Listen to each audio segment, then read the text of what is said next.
Залууны хариуцлагч Эдвин Паган болон Орог медиа компани бүтээсэн 18 хоног баримтат кино албан ёсоор дуусаж нээлттэй хэлээ. За энэ бүтээл нь 2024 оны улсын хурлын сонгуулийн үйл явцыг энгийн 5 иргэний өнцгөөс харуулж тухайн үеийн нийгэм улс төрийн нөхцөл байдал, иргэдийн оролцоо сонгуульд үзэл бодлыг бодит баримт амьдралын түүхээр дамжуулан хүргэхийг зоржээ.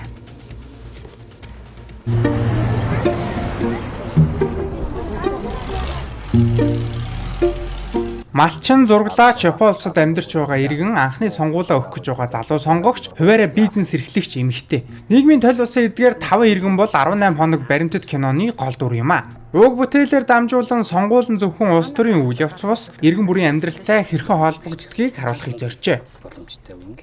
Сонгуулийг маш чухал зүйл гэж хэлээд байдаг.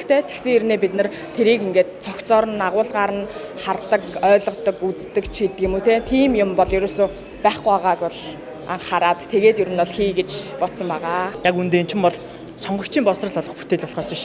Учиргүй тийм investigative journalism буюу одоо юм ерэн сурвалжлах сэтгүүл зүйн бүтээл биш. Зүгээр үндсэндээ бол бид ч гэлтгүй. Монголд яг ингээд тухайн үеийн засгийн газрыг шүүмжилж ирсэн маш олон эвлэлүүд, за тухайн үеийн засгийн газрыг одоо сөрөг байр суурь илэрхийлж ирсэн, тэг шүүмжилттэй байр суурь илэрхийлж ирсэн, тэр чиглэлийн видео, контент бүтээдэг байсан маш олон контент креаторууд цагдаа дуудагдчихсан.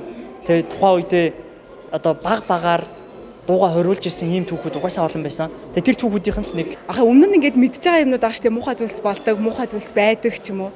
Тэгвэл тэднийг бид нар аль хэзээ юм анзаархаа бэлдсэн байдаг юм шиг мэдрэмж төрсөн. Эсвэл ингээд тасцсан юм шиг.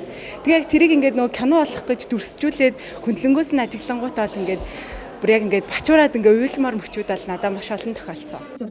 Кино багийнхаа энэхүү бүтээлийг хийхэд сэтгэл зүрх хөрөнгө санхүү мэдлэг ур чадвараараа дэмжсэн нийт ханиулагчдад талархал илэрхийллээ. Мөн киног буцаан авах үйл явц хууль эрх зүйн болон олон нийтийн дэмжлэг үзүүлсэн хуульчид, иргэний нийгмийн байгууллагууд, хэвлэл мэдээллийн байгууллагууд болон дуу хоолойгоо нэгтгэсэн бүх хүмүүс талархснаа онцолсон юм а. Кинонд дүрвтэйсэн баатрууд харин ийхүү ярьж байна. За яг ер нь бол сонгуул гэдэг чинь нэг өдөр сонгогч төр барьж ийн гэсэн үг шүү дээ тийм. Тэгэхээр тэн дээр сонголтоо зөв хийх хэрэгтэй. Малчд одоо яаж сонгуульд яаж хамрагдж яана гэдэг талаас идэвхжүүлээд бас малчтай уриалахын зэрэгцээ. Бас энэ кино контент хийж яадаг чинь бас хэцүү асуудал гэж өөрөө ойлгож байгаа. Тэгээд энэ кинонд оролцсондоо би тууж их баяртай байдаг. 18 хоног баримтат кино Sky Media, Mo TV, Woo болон бусад IPTV платформоор үзэгчдийн хүртэл болно. Гэхдээ энэ бол одоо ихтгэл